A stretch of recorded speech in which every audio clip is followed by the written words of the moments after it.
Saudara sekalian, sekilas tema yang saya usung dan saya paparkan ini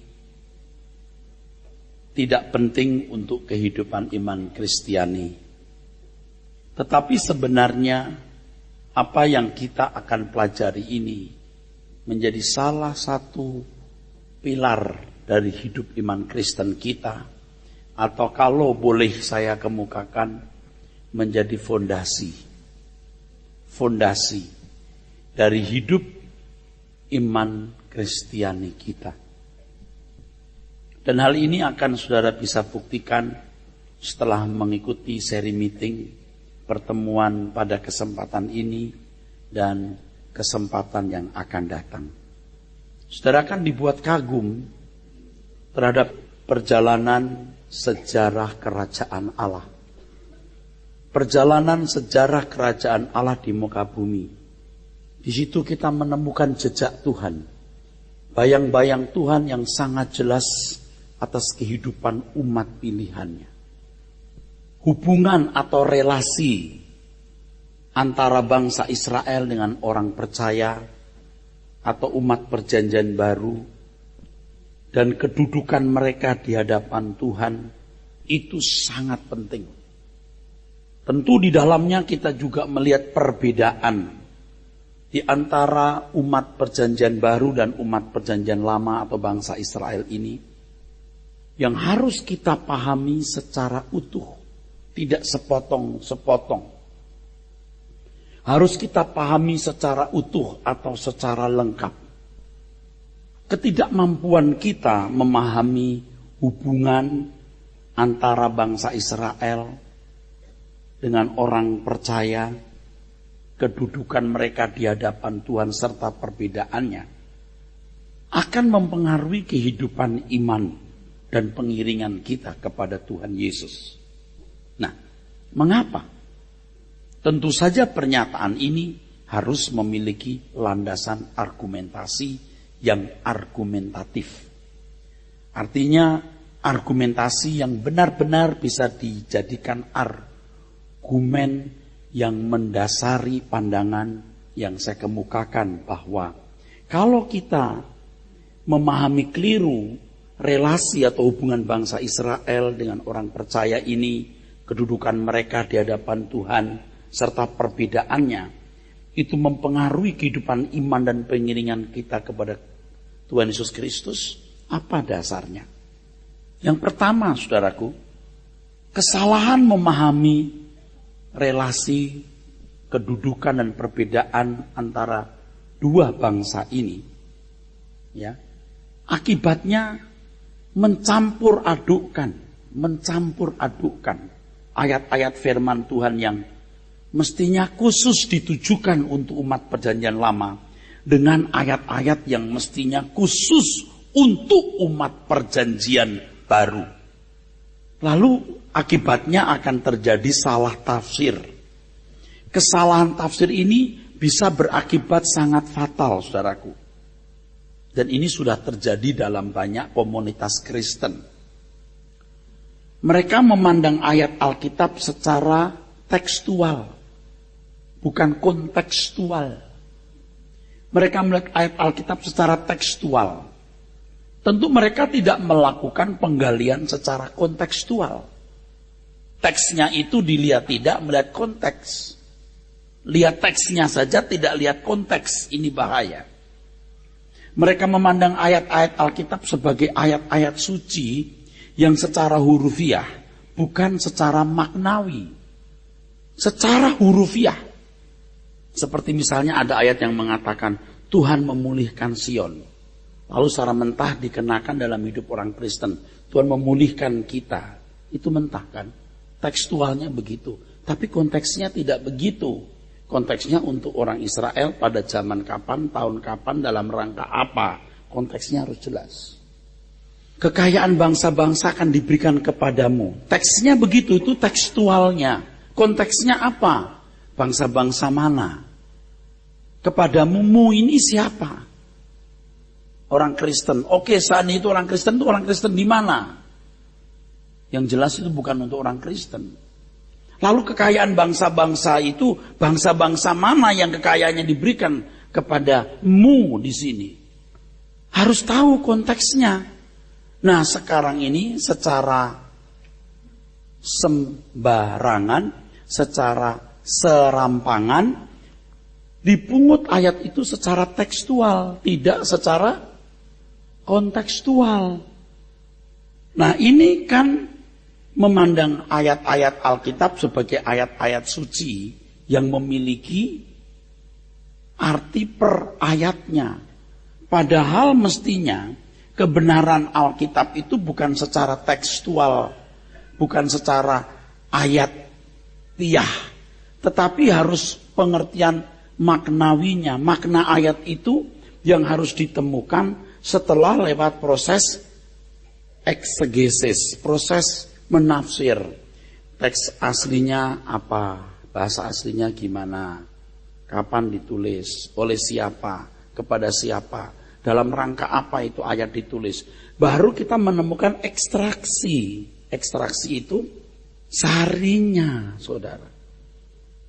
Nah, akhirnya saudara melihat, kalau orang mencampur adukan ayat-ayat firman Tuhan yang khusus ditujukan untuk umat perjanjian lama, yang harus juga dipahami dengan benar, dan ayat-ayat yang dikhususkan untuk umat perjanjian baru, ya. Kalau tidak membedakan ini, maka banyak pandangan yang hampir selalu berunsur ayatiah. Ayatiah. Selalu secara ayatiah, bukan alkitabiah. Misalnya seperti persepuluhan, yang seharusnya hanya berlaku umat perjanjian lama, lalu dikenakan mutlak untuk umat perjanjian baru, menjadi semacam Taurat atau peraturan. Kan kita mesti tanya, ini persepuluhan ditujukan kepada siapa? Di mana? Itu di Israel. Kenapa ada persepuluhan? Kan harus digali, dibedah, dikupas. Setelah dikupas, digali, baru menemukan maknanya. Kontekstual, bukan tekstual. Nah, orang kan ambil Maliaki 3:10, lalu diartikan secara mentah, atau dengan bahasa lain dikontemporer. Tahu dikontemporer? Dibuat kontemporer, dibuat hari ini. Padahal pada waktu itu, apa maksudnya? Maknanya apa? Makna orisinilnya. Makna orisinilnya orang-orang Lewi tidak mendapat tanah. Lalu yang mendapat tanah, suku Ruben, Simeon, Yehuda, Isakar, Zebulun, Gad, Aser, semua memberikan 1/10 untuk suku ini. Juga untuk orang asing, juga untuk janda-janda, juga untuk anak yatim piatu, juga untuk biaya perayaan Pondok Daud. Mereka harus memberikan 1/10 dari hasil bumi mereka. Ini di sektor agraris atau ternak mereka. Kalau ternak harus diberikan ternak utuh. Tapi kalau hasil bumi bisa diuangkan. Kalau diuangkan harus ditambah 1/5 dari nilai itu atau 20%. Artinya tidak 1/10 lagi tapi 12%. Kalau sektor buruh, jasa tidak ada. Atau tidak jelas kalau jujurnya.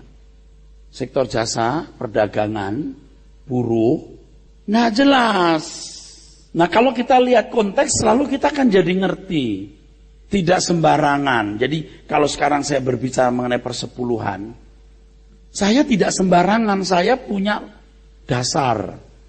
Kalau ada pendeta yang merasa terancam dengan khotbah saya seolah-olah saya menyerang, dia salah sekali.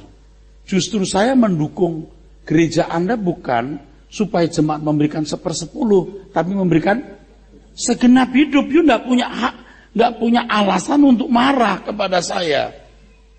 Kalau sampai dia marah seolah-olah saya menyerang ajaran persepuluhan, itu keliru. Justru saya memotivasi orang memberikan 100%.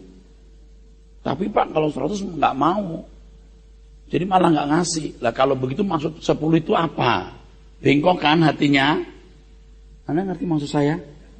Berarti you nggak bener kan? Jangan jadikan bisnis. pelayanan itu. Tapi kalau sampai kita tidak punya uang, kita tidak bisa menggelar pelayanan. Ini punya siapa pelayanan? Kalau punya Tuhan, God will make a way. Selalu Tuhan beri jalan. Jadi kesalahan memahami hubungan Israel dan orang percaya, kedudukan mereka di hadapan Tuhan serta perbedaannya. Ini mencampur adukkan, main pungut ayat perjanjian lama, perjanjian baru, suka-suka. Nggak bisa, ini berbeda. Kedudukan mereka berbeda. Untuk bangsa Israel tidak berlaku firman kamu harus sempurna seperti Bapa di surga sempurna.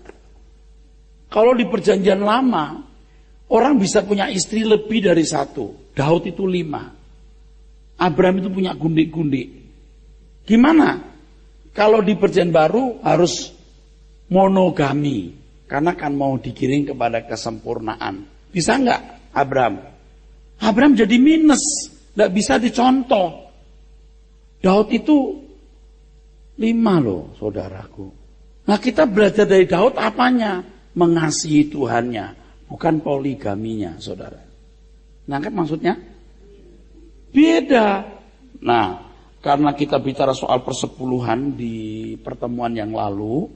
Maka mau tidak mau saya membedah juga hubungan bangsa Israel dengan orang Kristen, kedudukan mereka di hadapan Tuhan, serta perbedaannya. Nah kalau sudah begini anak kan tambah clear kan? Dan tambah cerdas. Kalau mereka berkata, tapi perempuan itu kan firman Tuhan Pak, gitu ya. Bapak melarang tuh perpuluhan. Iya firman Tuhan, loh kok dilarang? Coba gimana jawabnya kita? Bapak percaya nggak Maliaki itu nabi Tuhan? Iya percaya. Percaya nggak itu firman Tuhan? Iya firman Tuhan. Lah kenapa Bapak larang orang memberikan perpuluhan? Saya nggak larang. Saya mengajarkan 10% karena umat perjanjian baru itu tidak 10%, tapi segenap hidup, bukan 10%. Bapak percaya Allah nggak berubah? Enggak. Yakin? Yakin. Amin? Amin. Nah, Allah nggak berubah, hukumnya nggak berubah. Allahnya nggak berubah, tapi manusia yang dihadapi berubah. Tapi nggak boleh marah Pak. Ya kadang-kadang jadi kesel gitu ketemu orang begitu. Saya sudah ketemu orang-orang kayak begitu saudara. Firman Tuhan mengatakan kan Pak Era, setitik noktah pun tidak akan berlalu sebelum langit dan bumi lenyap. Taurat itu kan Pak, nggak akan lenyap ya. Nah ini perpuluhan juga nggak lenyap. Sekarang saya mau tanya, Taurat itu apa dulu? Taurat itu isinya ada dekalog, ada misipatim, hukim. Ini kan capek, sedangkan Taurat ini nggak tahu. Paham maksudnya? Jadi kalau ketemu yang begitu kita berkata begini, ya kalau begitu kita sepakat tidak sepakat ya. Ayatiah dan Alkitabiah itu beda loh saudara. Maliaki 3 ayat sekian-sekian, 9, 10, 11 misalnya. Berikan persembahan, ini teks ayat Alkitab. Itu tekstual tapi nggak kontekstual Pak. Nah jemaat yang tidak belajar mana ngerti tekstual atau kontekstual? Apa sih tekstual, apa sih kontekstual? Kan nggak ngerti saudara. Nah kita kan mesti belajar. Makanya saudara, saya harap tetap setia mengikuti ini. Kelihatannya temanya tidak menarik. Israel dengan orang Kristen sama ndak? Apakah Israel sama dengan orang Kristen? Alah apa sih? Tapi begitu Anda dengar begini Anda kan yes. Betul nggak? Yes. Oh ada yang ayatiah, ada yang Alkitabiah ya. Jemaat rata-rata nggak bisa bedakan loh. Karena begitu mereka itu membaca Alkitab, mendengar khutbah lalu orang berkata, firman Tuhan berkata, mereka langsung berkata, nah itu Alkitabiah. Enggak, itu ayatiah. Mengambil ayat Alkitab lepas dari konteksnya. Maka remaja-remaja dan pemuda-pemuda calon pemimpin-pemimpin ini ya belajar, oh gitu ya Om, gitu nak. Harus bisa ngerti kebenaran, mengupas, membedah. Biar remaja-remaja sudah pinter. Nah, akibat tidak melihat hubungan Israel dan orang Kristen, kedudukannya di hadapan Tuhan serta perbedaannya, maka mengaburkan standar norma yang dikenakan bagi umat perjanjian baru. Norma yang kita harus kenakan itu norma yang bagaimana? Normanya orang Israel bagi orang Yahudi di perjanjian lama dengan norma orang percaya di perjanjian baru itu berbeda. Hal yang paling ekstrim, ini ekstrim nih, contohnya ya. Kalau kamu taat diberkati. Nggak taat dikutuk, udah bener banget loh. Betul nggak? Tapi di perjanjian baru sudah taat tetap miskin. Bisa nggak? Lah bisa sekali. Pada zaman aniaya atau orang-orang Kristen yang di tempat di mana Injil ditolak. Sampai sekarang tetap ditekan. Kemiskinan itu bukan bahasa pasti atau ciri pasti orang nggak taat loh. Justru ketaatan buat orang jadi miskin. Teraniaya, tertindas. Nah kalau sekarang Anda miskin, jangan terus berkata, aku tertindas Pak, demi salib. Mungkin bukan salib tapi silap. You malas tidak bertanggung jawab, punya dikit duit Anda jadi boros. Nah itu Anda salah sendiri loh. Lihat konteks. Dengan demikian saudara, kalau standar norma yang dikenakan bagi umat perjanjian baru sama dengan umat perjanjian lama, lalu mensejajarkan umat perjanjian baru dengan umat perjanjian lama. Buktinya apa? Begitu banyak khutbah yang diambil dari ayat-ayat perjanjian lama tanpa menggali konteksnya. Langsung jebret diartikan suka-suka. Ini salah saudaraku. Yosafat berperang. Dia berdoa. Lalu malaikat Tuhan menghancurkan musuh-musuhnya. Begitu misalnya ya toh. Kita juga begitu saudara. Tuhan berperang ganti kita. Jadi anak-anak kalau mau ujian berdoa. Allah berperang ganti kita. Suruh ngisi itu malaikat. Kan gak bisa kena begitu kan. Konteksnya Yosafat waktu itu bagaimana. Hizkia bagaimana. Beda. Hizkia mau mati. Dia menangis. Minta panjang umur. Tuhan perpanjang. Sekarang saudara mau mati. Doa dengan air mata. Tuhan panjangkan. Udah 80 tahun mau dipanjangkan berapa lagi? Lihat konteksnya Hizkia umur berapa waktu itu dalam rangka apa. Kalau saya boleh membedah. Seandainya Hizkia mati. Yehuda tidak hancur seperti waktu itu. Dengan dia hidup menjadi sombong. Memamperkan kekayaan. Kerajaan dan bait Allah. Tuhan menghukum akan menghancurkan Yehuda, merampas kekayaan istana dan bait Allah. Itu gara-gara Hizkia dipanjangin umurnya. Konteksnya benar. Lalu pelajarannya untuk kita apa? Jangan ngatur Tuhan. Dia bijaksana. Dia bisa mengatur dirinya sendiri. Dan biarlah kita diatur Tuhan. Jika jiwaku berdoa kepadamu Tuhanku, ajar aku terima saja pemberian tanganmu dan mengaku seperti Yesus di depan sengsaranya. Jangan kehendakku Bapa, kehendakmu jadilah. Itu lagu-lagu luar biasa loh. Jangan kehendakku Bapa, kehendakmu jadilah. Hebat itu lagu. Nah. Jadi saudara bisa melihat bagaimana doa Yabes dikenakan untuk orang Kristen itu konyol sekali. Itu norma untuk umat perjanjian lama. Tanah yang kamu injak jadi milikmu itu tanah beneran loh. Maksud tanah-tanah kita injak. Umat yang baru berkata dunia ini bukan rumahmu. Waduh bedanya kemana-mana. Betul? Tapi kita bisa mengelilingi tanah orang lalu menjadi milik. Lalu bangun gereja. Tuhan gak perlu dibantu begitu. Kalaupun sampai jadi gereja, Tuhan gak mencegah. Pasti kau punya banyak cara. Dan yang pertama kebesaran hatinya berkata oke, saya kasih. Yang kedua pasti kau banyak triki-triki yang gak bisa dijelaskan. Wah dia keliling-keliling, dia doa, dia deketin orang kaya. Bisa, itu bisa. Agama lain juga saudara tahu. Mengumpulkan dana udah triliun jumlahnya. Tahu? Untuk kegiatan begini triliun, Anda mah baru ratusan juta, Anda belum apa-apa. Kalau standar norma perjanjian lama sudah cukup membuat seorang berkenan kepada Allah, Tuhan Yesus tidak perlu datang ke dunia. Tidak perlu mengajarkan kebenaran. Kalau standar norma perjanjian lama sudah cukup membuat Allah dipuaskan, tidak perlu Tuhan Yesus datang ke dunia mengajarkan kebenaran. Lalu nanti kalau ada orang yang konyol bilang gini, Pak Eras membuang ya perjanjian lama ya. Bukan membuang, you harus teliti membaca perjanjian lama. You harus belajar maknanya, menangkap maknanya, mengekstrak setiap paragraf pasal kitab menemukan butir-butir kebenaran. Dan kalau saya boleh nambahkan satu kalimat, kalau Anda mengerti kebenaran dalam Injil, Perjanjian Lama itu standarnya di bawah. Amin. Standarnya di bawah. Bukan dibuang. Di bawah itu artinya buat latihan. Buat latihan. Oke. Makanya kalau orang memaksakan diri untuk memberi persepuluhan, oke, latihan pakai 1/10. Silahkan. Silahkan pakai cara itu. Tapi standar yang benar segenap hidupmu.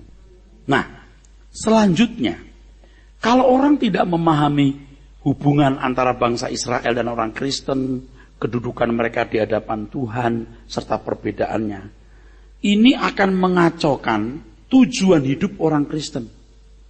Jadi tidak jelas tujuannya, jadi kacau. Ini hal yang paling parah, paling merugikan. Saya tulis di sini paling membahayakan. Tujuan hidup orang Kristen itu cuma satu, Tuhan dan kerajaannya. Kalau orang Israel itu pemenuhan kebutuhan jasmani, pakai Tuhan, paham? Tuhan bukan tujuan hidup mereka. Walaupun Tuhan sangat berperan, harus dominan, tapi bukan tujuan utama. Karena mereka mau kemakmuran. Karena tanah yang dijanjikan itu tanah di bumi ini. Kemakmuran yang mereka harapkan itu kemakmuran jasmani. Nah sekarang kalau orang menyamakan bangsa Israel dengan orang Kristen, jadi kacau tujuan kita. Sebenarnya adanya perang makin banyak, gempa makin banyak, kemiskinan merajalela dan segala bencana hidup. Itu karena Tuhan yang melegalisir. Jadi sebenarnya Tuhan Yesus yang membawa bencana. Baca dulu deh, Matius 10:34. Matius 10 ayat yang ke-34. Sebenarnya saya harus menjelaskan kuda-kuda. Ingat kuda-kuda yang saya jelaskan itu. Meterai itu dibuka Tuhan Yesus, dunia akan berubah warnanya, bergolak terus. Kuda putih itu adalah kekristenan yang merubah dunia. Betul? Warna merah itu perang, warna hitam itu kemiskinan, itu persoalan ekonomi. Warna hijau itu agama besar di dunia. Yang timbul di Timur Tengah yang menguasai sebagian besar negara di Asia. Warna hijau. Itu dinubuatkan Alkitab semua itu. Tuhan yang melegalisir semua itu terjadi, saudara. Baca deh. Matius 10 ayat yang ke-34. Ya. Jangan kamu menyangka bahwa aku datang untuk membawa damai di atas bumi. Ya, aku tidak datang membawa damai di atas muka bumi. Lah Pak, gimana dengan berita malaikat damai di bumi?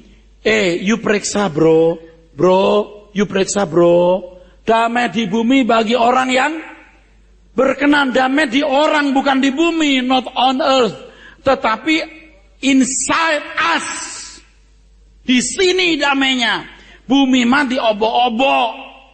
Sebab penderitaan itu harus ada, goncangan harus ada, seperti kontraksi orang bersalin sampai kemudian zaman baru. Wah, ini mah luar biasa. Terus baca.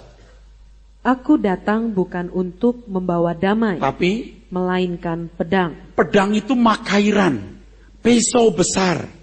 Ada beberapa kata untuk pedang. Ini makairan itu pisau besar. Pisau besar itu bukan untuk motong daging untuk dimasak atau untuk perang, untuk eksekusi. Jediet. Kadang-kadang eksekusi kan pakai kampak besar, tahu nggak? Nggak mungkin dong eksekusi pakai pisau yang leher digrek. Jadi yang ini, seperti Cinotin itu, jeblet. Begitu. Tuhan mengeksekusi, saudara. Dunia ini akan bergolak terus. Ya. Dan yang menarik itu di Matius 24 ayat 8. Itu ayat yang luar biasa, saudaraku. Semua itu terjadi supaya permulaan penderitaan menjelang zaman baru. Nah, penderitaan itu penderitaan the pain of childbirth. Jadi penderitaan ibu-ibu yang melahirkan. Itu bukan penderitaan lama. Penderitaan yang akan memulai atau mengawali sebuah kebahagiaan. Betul nggak? Iya kan ibu-ibu kalau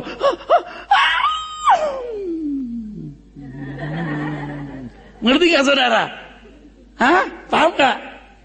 Waktu anak saya pertama lahir gak punya duit, sehingga di kelas 3. Tapi ternyata anak saya sekarang lebih berat dari saya. Biar kelas 3 lebih berat dari ini, ya kan? Ketika anak saya 2 yang terakhir lahir itu sudah punya uang untuk di kelas khusus di mana saya bisa menunggui istri. Waktu, nah itu.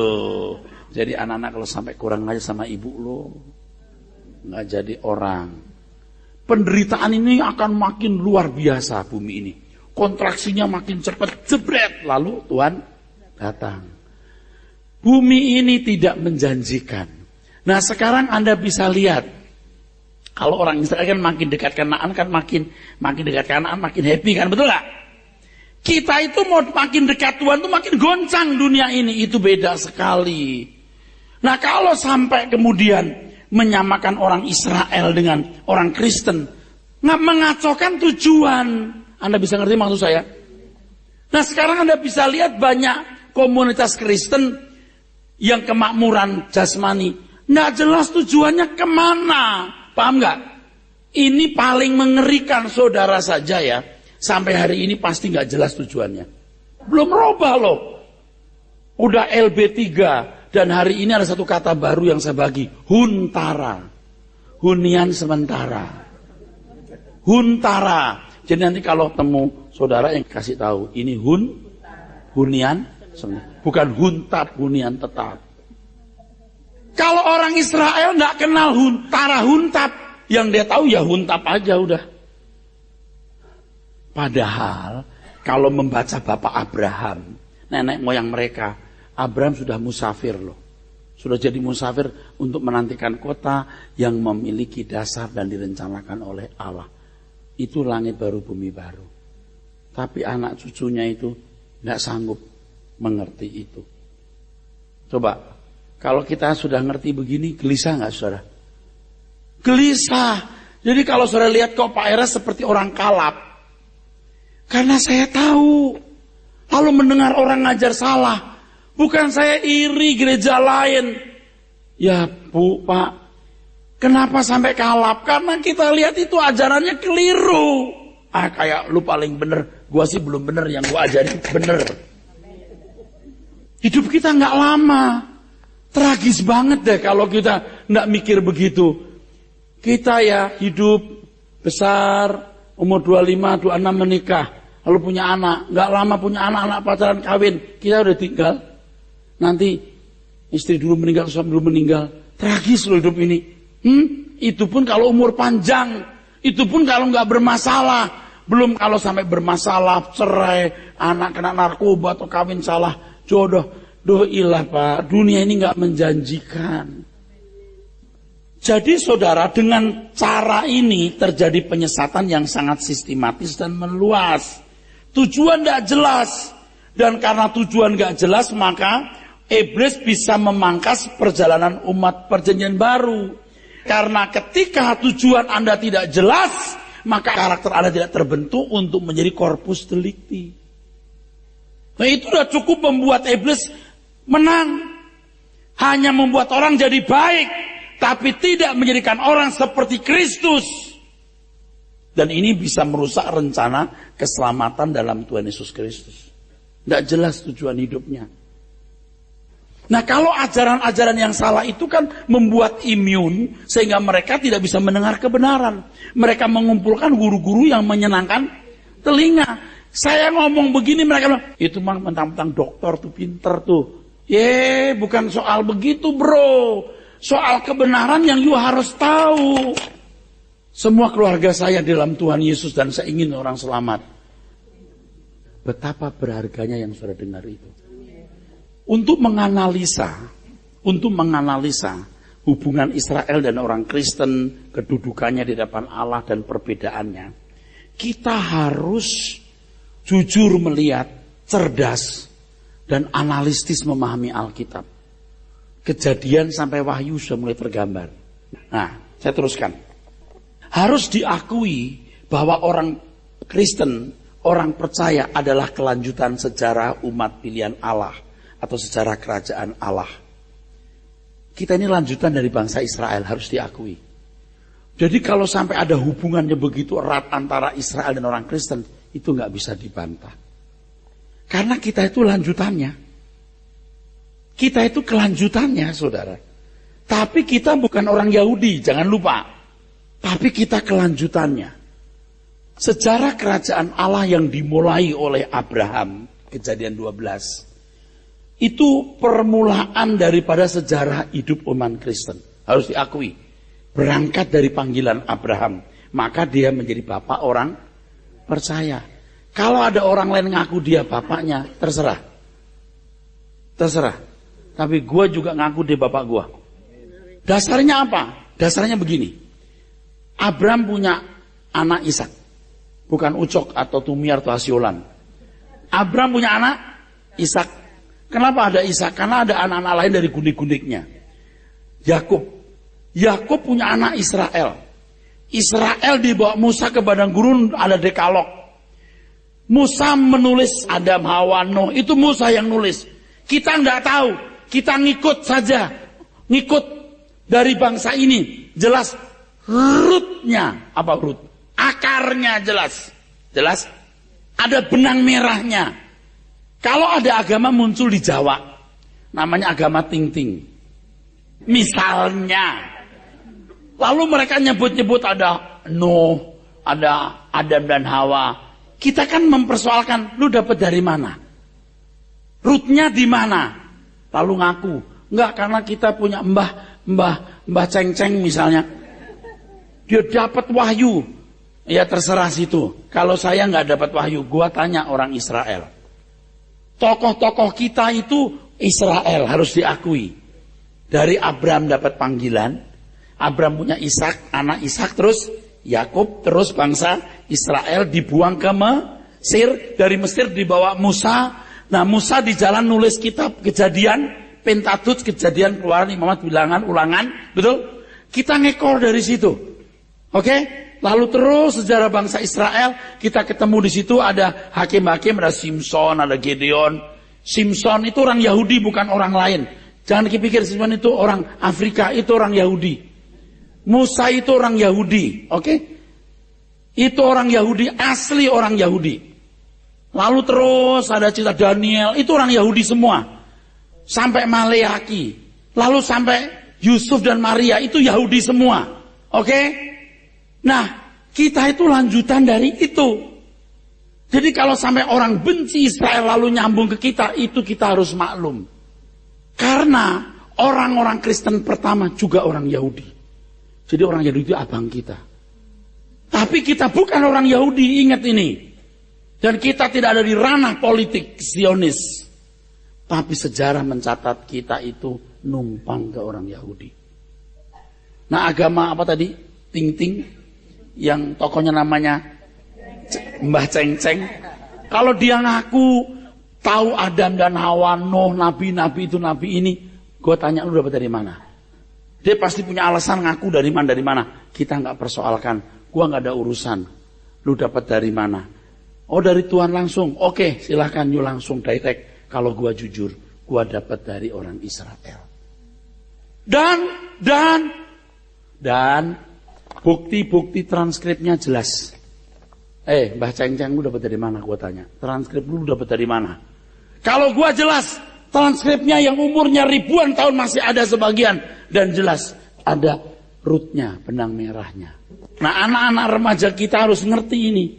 Supaya kamu gak malu mengaku Allah Israel Allahku. Mengutus putranya Yesus Kristus. Yakin. Jangan, iya ya Allah gua kok tiga ya gak jelas. Allah kita lah yang benar. Jelas urutannya.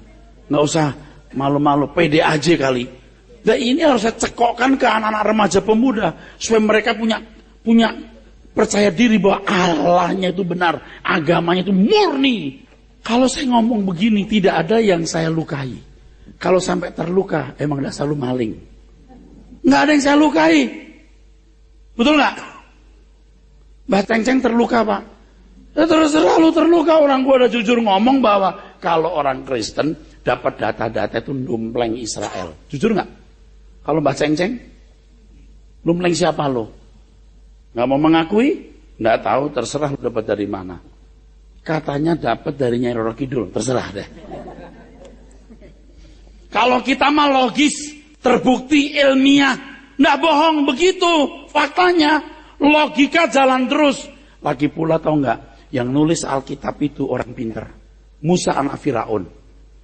Orang Mesir itu pinter loh bro. Kalau nggak pinter nggak bikin piramid yang satu batu 6-7 ton. Angkatnya gimana? Matematiknya begini. Pasti hebat ilmunya. Betul nggak? Pasti hebat ilmunya. Belum seninya. Hebat dari Mesir itu. Musa. Daniel itu bangsawan. Hebat para penulis Alkitab itu hebat-hebat. Bukan orang yang nggak sekolahan. Nah sekolahan. Karena saya menemukan kenyataan penipuan-penipuan itu, saudaraku. Lalu anak-anak saya ini nggak ngerti. Dipikirnya agama Kristen itu agama yang konyol. Allahnya kok 3. Nggak jelas juntrungannya. Nak, gua kasih tahu ya. Kita itu punya agama itu. Kalau disebut agama. Itu jelas rootnya Israel. Datanya jelas dan hebatnya. Tahu nggak? Israel itu satu dari banyak bangsa kuno. Ada Moab, Amon di Kanaan loh. Amon, Moab, Amori, Filistin. Punah semua. Dan masih ada nih bangsa. Kalau bukan tangan Tuhan yang kuat gimana? Coba, ada nggak kitab yang sampai eksis sampai hari ini? Taurat. Yang begitu lengkap. Itu kalau sekarang pakai chip ya. Kecil gini. Itu Alkitab lengkap. Zaman dulu itu bergulung-gulung bisa berkuintal dan berton-ton. Ton. Bukan kuintal. Digotong gini loh. Itu pakai kulit berton-ton diangkatin begini. Kok eksis? Lalu ada orang yang khusus kerjaannya menyalin. Suku-suku Lewi itu menyalin. Makanya kenapa mereka, para imam itu menyalin. Makanya mereka dapat nafkah dari orang-orang dari saudaranya. Menyalin, Pak, kerja itu menyalin. Dan paling gila tau nggak? Mereka tidak punya vowel, huruf hidup. Adanya konsonan. Lalu gimana menyebutin Yahweh, Yiwi, Yowo, Yuwi? Jadi kalau memang tidak betul-betul cerdas dan tiap hari belajar, hilang loh. Huruf Ibrani itu nggak ada vowelnya, Pak. Nggak ada huruf hidupnya. Yom, Yim, atau Yem, Yuim, nggak jelas. Itu hebat loh. Nah baru di abad-abad berikutnya, setelah abad pertama dibikin. Supaya orang nggak lupa. Kenapa? Karena Israel itu bangsa Yahudi tercerai-berai. Supaya nggak hilang sebutannya. Baru diberi huruf hidup. Sebelumnya nggak ada huruf hidupnya. Anda ngerti nggak? Itu pun ada pesan penting. Kenapa? Betapa mereka setia dengan Alkitabnya. Kalau nggak setia bisa lupa huruf hidupnya loh. Seperti Yahweh, YHWH. Kok disebut Yahweh? Kenapa nggak Yuwu, Yewi, Yawu, Yuwah? Enggak. Jadi mereka setia. Mereka lafalkan, tulis sambil dilafalkan. Bukan kuintal berton-ton, Pak. Dari kulit. Alkitab segede ini di Perjanjian Lama. Gimana? Nulisnya kalau nggak di atas perkamen kulit. Lalu mereka segotong gitu. Luar biasa nggak? Itu yang nggak pernah kepikir. Kok masih eksis hari ini? Kalau bukan karena Tuhan yang memelihara dan orang-orang nekat yang memeliharanya. Nggak bisa. Dan kalau Anda membaca mengenai kisah Gua Qumran. Seorang ahli arkeolog yang satu kali melihat ada lempengan kulit loh. Ternyata Alkitab Perjanjian Lama. Yesaya dan beberapa kitab. Tanya dari mana? Seorang gembala. Dari gembala-gembala yang jual. Nah ahli ini mulai mencari. Gembala kamu dapat dari mana? Di gua itu Pak. Kok gua? Karena pada waktu kambingnya hilang di dalam kan. Suruh keluar dilempari. Tung. Kok ada bunyi? Tung. Ternyata ada tembikar-tembikar besar. Berisi kulit-kulit.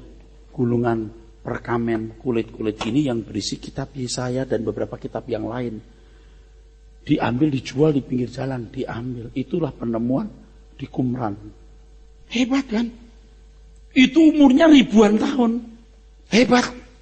Jelas sekali datanya. Jadi kita bukan ngarang cerita ikut-ikutan kayak Mbah Ceng-Ceng tadi itu. Ada datanya secara logik ditulis, kita tahu kenapa dicipta Adam dan Hawa. Bukan dongeng. Allah yang mewahyukan kepada Musa. Enggak kali Pak, Musa ngarang. Oke, kalau Musa ngarang, saya mau kasih tahu. Kok bangsa itu masih eksis? Kok sekarang penemuan Yeriko tembok tebal ternyata juga ditemukan pernah ada tembok yang setebal ini runtuh. Ngarang juga itu. Yang begini bisa dikarang nggak? Kagak. Pasti tidak juga yang lain. Gimana nggak kagum? Nah kalau Anda lihat saya seperti orang kalap, kenapa? Karena saya tahu. Dan orang yang nggak tahu juga nggak jadi kalap. Karena kalau Anda tahu ikut kalap kayak saya, selamat kalap. Kita mau meluruskan kebenaran ini. Bukan mau nyerang agama lain, meluruskan kepada keluarga sendiri. Nah nanti kalau orang Kristen jadi merasa tersinggung, marah-marah kayak kita nyerang. Bro, you are my family, you are my brother, you my sisters, okay? You are my brothers, you are my sister, I love you. Aku sayang kepadamu. Aku mau kamu tahu kebenaran ini. Alkitab itu luar biasa. Nah harus dimengerti secara benar, itu maksudnya. Jadi ketika Tuhan mulai memanggil Abraham, itu fokusnya. Kalau ibarat sebuah film mulai disorot, shoot ke Abraham. Yang tadinya itu umum dari kejadian, ya ada Nuh, betul nggak? Itu umum kan dunia. Begitu Abraham dipanggil kejadian 12, shoot mulai fokusnya dipersempit khusus Abraham. Lalu mulai cerita Ishak, Yakub, Israel. Fokusnya terus itu. Sejak itu, makanya kenapa kita sebut Abraham itu bapak kita, kan dari mulai itulah panggilannya. Dan Abraham sendiri, nih kalau sudah saatnya nih, saya bahas Abraham sendiri tidak merasa bumi ini rumahnya loh. Dia mencari kota yang dibangun dan direncanakan oleh Allah. Nah, kenapa anak cucunya enggak? Anak cucunya belum sanggup ngerti. Kenapa? Kalau Ishak dan Yakub dia ikut Abraham. Janji yang satu itu. Nanti ada di ayatnya, oke? Mereka diajar Abraham untuk jadi musafir. Tetapi begitu masuk tanah Mesir, jadi budak 430 tahun, jadi geblek semua. Itu belum bisa mengerti. Terus panjang sampai kedatangan Tuhan Yesus. Dikembalikan lagi kayak Bapak Abraham, musafir. Dunia bukan rumah kita. Nah orang Kristen kok bukan kembali ke Abraham, kembali ke zaman orang-orang Israel yang keras kepala, yang otaknya duniawi. Apa nggak rusak? Kalau kita bicara langit baru, bumi baru, orang lalu dahinya dilipat gini. Alah, orang putus asa hidup. Bapak Abraham udah begitu bro. Kalau kita ini sekarang muncul sebagai bangsa pilihan, itu lanjutan dari Abraham. Nah Israel ini itu hanya jembatan. Jangan balik ke Israel. Kalau mau balik ke Abraham. Abraham pun juga belum punya standar seperti kita. Karena standar kita Tuhan Yesus. Different banget saudaraku. Amin.